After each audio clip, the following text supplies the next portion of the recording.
La deuxième édition des Assises du patrimoine hydraulique s'est tenue pendant 3 jours au Tolonnais, près d'Aix-en-Provence. Elle a été organisée par la SCP et ses partenaires. Bienvenue à vous tous. Près de 140 participants, experts, chercheurs, gestionnaires de réseaux, associations et décideurs, dont 34 intervenants venus de France, d'Espagne, du Maroc et d'Algérie, se sont réunis pour partager expérience et savoir.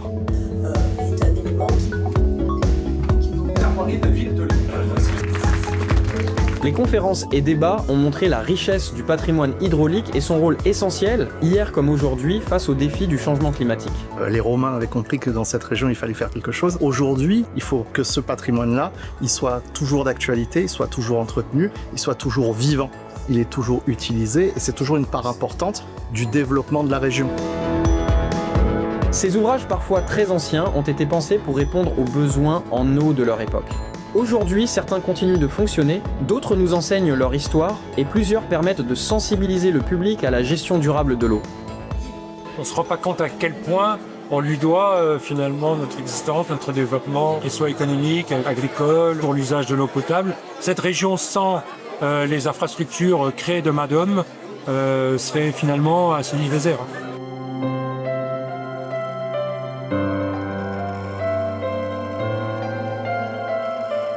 Accueillir ces assises en Provence était une évidence. Le territoire possède un patrimoine hydraulique exceptionnel. Aqueducs romains, canaux, barrages, ces infrastructures ont façonné l'histoire, le développement et les paysages de la Provence.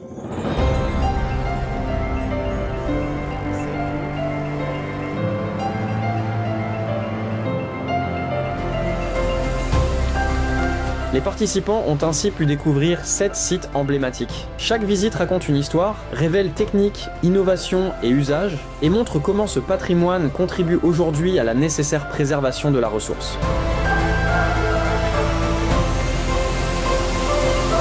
On a fait découvrir ce matin à plusieurs groupes le canal de Marseille qui fait 100 km et qui a été construit il y a 180 ans pour alimenter la ville de Marseille en eau brute en vue de la potabiliser.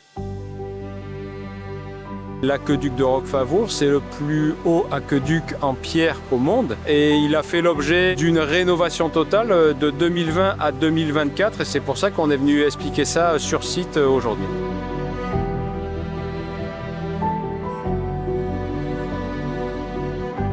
Cette édition a été une véritable aventure collective.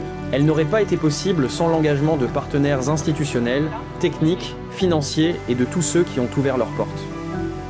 C'est une opportunité unique de visiter le site. C'était génial. Très intéressant, instructif. Aussi bien les visites que les assises, ça a été très bien organisé.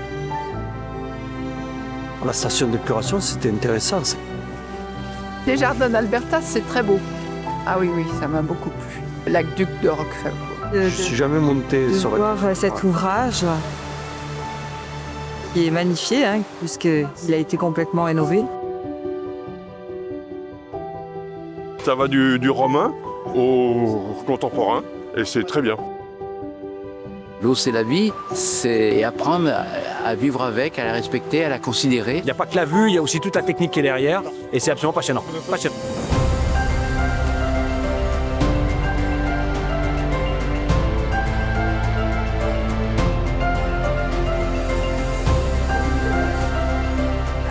À travers ces assises, il apparaît que préserver et transmettre le patrimoine hydraulique est aussi une manière de préparer l'avenir. Rendez-vous en 2027 pour la prochaine édition.